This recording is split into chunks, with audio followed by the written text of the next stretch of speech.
সুন্দরবনের একদম গভীরতম পার্টে ঢুকে যেতে চলেছে। ওই মাঝখানে বাঘ আছে, কোনো অসুবিধা নেই। বাঘ দেখা যাচ্ছে, বাঘের লেজ দেখা যাচ্ছে। ওই তো বাঘ, ওই তো না, একটা লাঠি নিতে হবে, বাঘ গাছে চলে আসতে পারে। একটা লাঠি নিয়ে আমরা বাঘটাকে দেখানোর চেষ্টা করবো। লাঠিটা হচ্ছে লাঠি পেয়ে গিয়েছি, লাঠি বন্ধুরা, লাঠি পেয়ে গিয়েছি। হ্যাঁ হ্যাঁ, ওইখানে দেখতে পাচ্ছেন, ওই সেই কাশফুলের কাছে মণিগ্রাম স্টেশনে এই কটা দোকান, এখানে কিছু মেনলি দোকান আছে আর এটার মধ্যে কিছু মেনলি দোকান আছে। চলিয়ে শুরু করতে हैं आज की एपिसोड।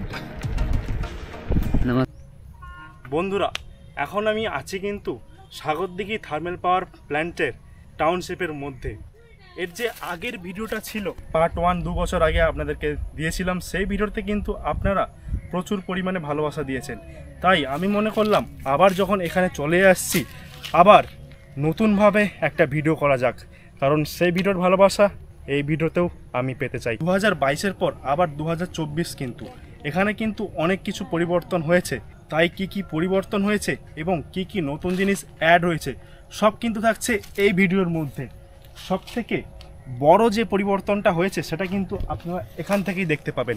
ক্যামেরাম্যান ইধারাও, সবথেকে বড় পরিবর্তন কিন্তু এই জায়গাটাই দেখতে পাবে। আপনারা 2022-এর থাম্বনেল দেখলে দেখতে পাবেন সেখানে কিন্তু দুটো চং ছিল, কিন্তু এখন এই 2024-এ দাঁড়িয়ে এখানে কিন্তু 3টে চং হয়ে গিয়েছে। আর তার সাথে সাথে পশ্চিমবঙ্গের সবথেকে বড় তাপবিদ্যুৎ কেন্দ্র, যেখানে 660 মেগাওয়াট কারেন্ট উৎপাদন করা হয়। চলো ভিডিওটা তাহলে শুরু করা যাক। আমাদের অডি গাড়ি দাঁড়িয়ে আছে এখানে, আমরা এই গাড়িতে করেই আজকে পুরো টাউনশিপটা ঘুরবো এবং টাউনশিপের বাইরে যে স্টেশন আছে, নিয়ারেস্ট রেলওয়ে স্টেশন, সেটাও আপনাদেরকে দেখাবো। এই অডি গাড়ি করেই আজকের ভিডিও শুরু করা যাক, যাক। এই হচ্ছে আমাদের বাড়ি, মানে আমার সেকেন্ড হোম বলতে পারো। এখানে বছরে 2বার থেকে 3বার আসি। এ হচ্ছে আমার ক্যামেরাম্যান, যে আমার অডির পেছনটায় বসবে এবং ক্যামেরা ধরবে, আর আমি হচ্ছে অডির ড্রাইভার। চলো অডিটা নিয়ে বেরিয়ে পড়ি আজকের অভিযান করতে। আমরা প্রথমে চলে যাব এই দিকটায়, আর এই দিকে গিয়ে একদম চলে যাব ওই থার্মাল পাওয়ার প্রজেক্টের একদম গেটের কাছে। মূলত এই টাউনশিপের মধ্যে বি টাইপ পার্ক 3টেই আছে, এটা হচ্ছে একদম 3 নম্বর পার্ক। আমরা আবার স্পিডে চলে যাব একদম পাওয়ার প্ল্যান্টের গেটের কাছে। এখানে একটা বিশাল বড় জলের ট্যাঙ্ক, আর ট্যাঙ্কের পুরো এই অঞ্চলটায় দেখতে পাচ্ছ কাশ ফুলে ভর্তি, মানে দুর্গাপুজো আসতে চলেছে। এই যে গেটের একদম সামনেই চলে এলাম, যেখানে সাগরদিঘি থার্মাল পাওয়ার প্রজেক্ট লেখা আছে, গেট নম্বর 3। এখানে আরও গেট আছে যেগুলো ওই পাশে, তবে এই টাউনশিপের মধ্যে গেট নম্বর 3টাই কাছে পড়বে। আর এখানে বিশ্বকর্মা পূজার প্যান্ডেল, দেখে নেব প্যান্ডেলে একটা पाखी बसे हैं। चलो इधर से चलते हैं घूम के, इसके आगे हमको नहीं जाने देगा, ठीक है। আচ্ছা, এই টাউনশিপের মধ্যে অনেক জায়গায় কিন্তু ঝর্ণা আপনারা দেখতে পেয়ে যাবেন। যদি কোথাও আমরা ঝর্ণাটা দেখতে পাই তাহলে অবশ্যই আপনাদেরকে দেখাবো, সেটার জন্য আমাদের সাথে থাকতে হবে এই ভিডিও শেষ পর্যন্ত। আমরা এই সুন্দরবনের রাস্তা দিয়ে চলে গেলাম। এই জায়গাটাকে মূলত সুন্দরবন বলছি কারণ এই যে রাস্তাটা একদম, এই জায়গাটার মধ্যে প্রচুর কুকুর টাইপের বাঘ বাড়ায়। হ্যাঁ, কুকুর টাইপের বাঘ তো আছে, তার সাথে একদম রাস্তা যতটা পর্যন্ত যাচ্ছে দুপাশে প্রচুর জঙ্গলে ভর্তি। একটু আগে গিয়ে আম বাগান দেখতে পাবে, লিচু বাগান দেখতে পাবে। আমাদের রাস্তা সুন্দরবনের একদম গভীরতম পার্টে ঢুকে যেতে চলেছে। চলো সুন্দরবনে বাঘ দেখা যায় কিনা। এই দিকটা দেখো, পুরোটাই জঙ্গলে ভর্তি একদম। ক্যামেরাম্যান পুরো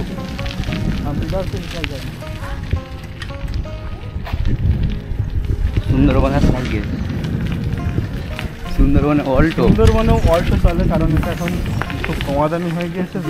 তাই সুন্দরবনে ওটা হচ্ছে, এটা মানুষের জন্য নয়, এটা বাঘেদের জন্য। এবার আমরা ডান দিকে বেরিয়ে যাচ্ছি, সরি। একদম লাইটিং করে একদম অপূর্ব দৃশ্য করেছিল। আমি আগেই শর্টস আপলোড করে দিয়েছি, যারা শর্টসটা এখনও দেখোনি এক্ষুনি চলে যাও, দুর্দান্ত শর্টস আছে সুন্দরবনের পুজো নিয়ে। এটা হচ্ছে বি টাইপের আর একটা পার্ক, বি টাইপের পার্ক আর এই বি টাইপের পার্কের মধ্যে কোনো পার্থক্য নেই, সেম পার্ক যা এখানে না, একটা লাইটের পার্থক্য আছে। লাইটের পার্থক্যটা আছে, এই লাইটটা মূলত এখানে আছে যেটা আমাদের ওখানে নেই, আর এখানে ভেঙে গিয়েছে। তার থেকে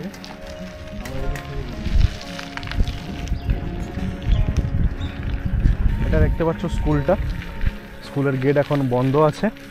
যারা কেটিপিপিতে থাকুন তাদের ওখানে আছে কেটিপিপি স্কুল, এটা হচ্ছে SGTPP স্কুল, সেই কেটিপিপির মতোই বিশাল বড় স্কুলটা, গেট বন্ধ। আমরা এই সোজা বেরিয়ে স্কুলের পেছন দিয়ে চলে যাব।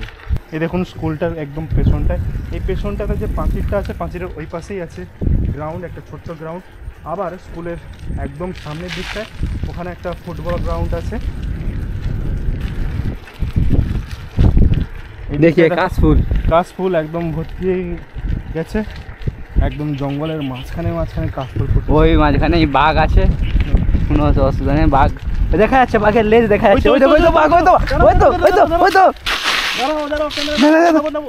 না, একটা লাঠি নিতে হবে, বাঘ গাছে চলে আসতে পারে। একটা লাঠি নিয়ে আমরা বাঘটাকে দেখানোর চেষ্টা করব। লাঠিটা হচ্ছে ওই লাঠি পেয়ে গেছি, লাঠি বন্ধুরা, লাঠি পেয়ে গিয়েছি। হ্যাঁ হ্যাঁ, ওইখানে দেখতে পাচ্ছেন, ওই সেই কাশফুলটার কাছে।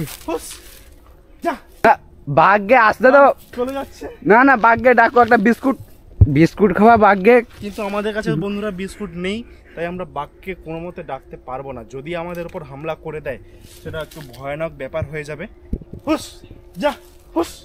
বন্ধুরা বাঘটা চলে গিয়েছে ওপাশে, আমরা এবার আমাদের অডিটা নিয়ে আবার বেরিয়ে যাই সামনের দিকে। আপনারা দেখতে থাকুন, ভালো করে দেখতে থাকুন, যেখানে বাঘ থাকবে সেই জায়গাটা স্ক্রিনশট করে কমেন্ট করে পাঠান। বাঘ দেখতে পেলে 10 টাকা, সেটা ক্যামেরাম্যান দিবে, চ্যানেল কর্তৃপক্ষ দেয় না। বাঘ দেখতে পেলে অবশ্যই দেবো, যে স্ক্রিনশট মেরে কমেন্ট করে জানাতে হবে।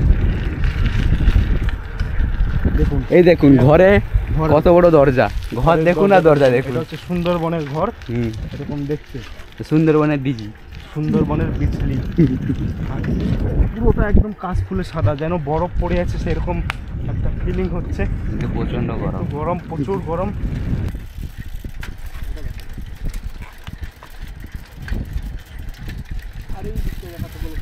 বন্ধুরা এখন আমি বসে আছি টাউনশিপের মধ্যে ভাসান পুকুর। এটা হচ্ছে ভাসান পুকুর। এই টাউনশিপের মধ্যে যত ঠাকুর বিশ্বকর্মা পুজো হয়, সমস্ত বিশ্বকর্মা ঠাকুর কিন্তু এই পুকুরটার মধ্যেই ভাসানো হয়। ওই যে ওখানটায় দেখাতে বলবো 13টা ঠাকুর ওই ভাসান পুকুরে ভাসানো হয়েছে। ঠাকুরগুলো এখনও পড়ে আছে, অনেকগুলো ঠাকুর এখানেই আছে। পুরো 13টা ঠাকুর এই ভাসান পুকুরে প্রত্যেক বছর এভাবেই ভাসানো হয়। টাউনশিপের বাস স্ট্যান্ড, যেখানে বাসগুলো থাকে, এইখানে কিন্তু লোক এসে ওঠে না লোককে নিয়ে যাওয়ার জন্য। ওই যে দেখতে পাচ্ছ কুকুর এখানে মূলত দাঁড়িয়ে আছে 1 2 3 4 5 6টা বাস দাঁড়িয়ে আছে দেখা যাচ্ছে। এই গন্ডগোল কিসের খাওয়ানো হলো তো। কুকুরগুলোর মধ্যে গন্ডগোল থামিয়ে আমরা এবার বেরিয়ে পড়লাম পাঁচিরের একদম বাইরে। এবার আমরা চলে যাব সব থেকে নিয়ারেস্ট রেলওয়ে স্টেশন মণিগ্রাম স্টেশনে, যেখানে দিনে ওই 3-4টা ট্রেনই দাঁড়ায়, আর ট্রেন এখানে দাঁড়ায় না। স্টেশন মাস্টার নেই। স্টেশন মাস্টার তো সো গিয়া লাগতা है। এখানে কে বসে আছে? যাত্রী লজ্জা পেয়ে গেছে। ঠিক বলেছো, একটু দূর থেকে দেখো যাত্রীকে। এখানে একটা যাত্রী খাওয়া দাওয়া করছে, প্রসাদ নিয়েছে, মন্দির আছে সামনে, প্রসাদ নিয়ে খাওয়া দাওয়া করছে। আর এই হচ্ছে, জুতো খুলে যাও, এখানকার ছোট্ট মন্দির। জয় হনুমানজি, জয় শ্রীরাম। এটা হচ্ছে এই মণিগ্রাম স্টেশনের ছোট্ট একটা মন্দির। একটু দূর থেকে দেখাতে বলবো ক্যামেরাম্যানকে। আমরা স্টেশন থেকে চলে এলাম আবার এই টাউনশিপের মধ্যে। এবার আমরা মেন রোড ধরে চলে যাব, কারণ মেন রোডের আশেপাশে সমস্ত কিছু জিনিসগুলো দেখানোর আছে। সেই পুকুরটার সৌন্দর্য এবং এই মেন রোডটার সৌন্দর্য কিন্তু রাত্রিবেলায়, মেন রোডের দুপাশে যা কিছু আছে সমস্ত সৌন্দর্য কিন্তু রাত্রেবেলায়। তাই আমরা সকালবেলা থেকে রাত্রেবেলায় শিফট করছি। চলুন শিফট করি। রাত্রেবেলা এই যে আলো, সেটা কিন্তু দিনের বেলা দেখা যাবে না। তাই রাত্রেবেলা যে সৌন্দর্য, সেটাও দিনের বেলা দেখা যাবে না। মেন রোডের পোর্শনটা সেটাই আপনাদেরকে রাত্রেবেলা দেখাচ্ছি। এই কারণে এইদিকে সোজা দেখতে পাবে, যতদূর চোখ যায় মেন রোডের দুপাশে একদম সবুজ লাইটে ভর্তি। 2022-এ যা যা দেখিয়েছি তার মধ্যে একটাই চেঞ্জেস এসেছে, সেটা হচ্ছে এই যে হাঁড়িগুলো দেখতে পাচ্ছ, এই হাঁড়িগুলো অনেক জায়গাতে ভেঙে গিয়েছে। এরকম লাইট কিছু জায়গাতে বন্ধ হয়ে গিয়েছে এই সবুজ লাইটগুলো। আর একটা পার্থক্য যেটা হচ্ছে সামনের ওই বোর্ডটা, যেটা 2022-এ ছিল না, এখন এই বোর্ডটাই 2024-এ দেখতে পাবে। এই বোর্ডে লেখা আছে যে সাগরদিঘি তাপবিদ্যুৎ কেন্দ্র পশ্চিমবঙ্গের সবথেকে বড় তাপবিদ্যুৎ কেন্দ্র, যেটা 660 মেগাওয়াটের ইলেকট্রিসিটি জেনারেট করতে পারে। আর তার ঠিক পাশেই রয়েছে আমাদের গেস্ট হাউস। গেস্ট হাউসটা দেখাতে পারবো, ওয়েলকাম থেকে শুরু করে একদম গেস্ট হাউস। এবার আমরা চলে এলাম মার্কেট কমপ্লেক্সে। মার্কেট কমপ্লেক্সের প্রথমে আমার বাঁ দিকটা দেখিয়ে দেবো। বাঁ দিকে রয়েছে এখানে একটা ছোট্ট শপিং মল টাইপের, যেটাকে আমরা কপাটিকাও বলি, এবং সামনে রয়েছে এরকম ফোয়ারা, যেটা এখন চলছে না। আর এখানে 3-4টে দোকান রয়েছে।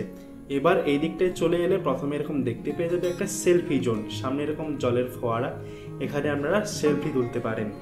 এবং এই দিকটায় এলে একটা ফুচকাওয়ালা কাকু স্ট্যাচু, যেখানে ফুচকা রয়েছে, আপনারা নিজে নিয়ে খেতে পারেন।